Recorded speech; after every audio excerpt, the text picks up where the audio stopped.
lady went away to college here not long ago. And when she come home, she'd learned so much. She used to go to church. But when she come back, she just knowed so much she didn't want...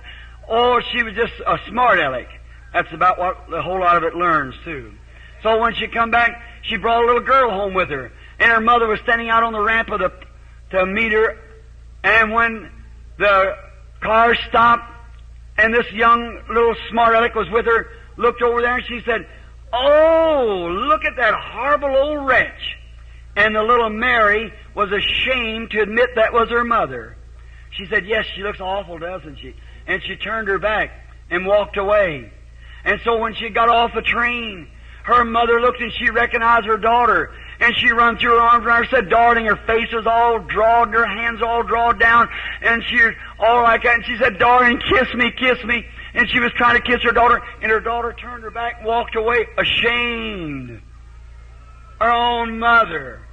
And the conductor, which knew the case, walked up and grabbed that young woman and shook her and said, "Ain't you ashamed of yourself?" Said, "Your mother was beautiful one time. And when you was a little baby up in the upstairs, the house caught fire, and they said, 'Let it alone.' And you were burning up in that house, and your mother, taking no thought of her own beauty, she run into that room as hard as she could, jerked her own clothes from her body, wrapped you up in it, and brought you out. And she scorched and burned herself like that. Said, because you're pretty today is because she was made ugly back there so you could be pretty." Said, "Shame on you." Now think of that today, brother, when Jesus is willing, the Son of God, to come from the ivory palaces of glory down here and take a disgraceful name and humiliate himself in human flesh and be called a holy roller, a religious fanatic, and walk up there and bleed and die as a curse on a tree, and you're ashamed.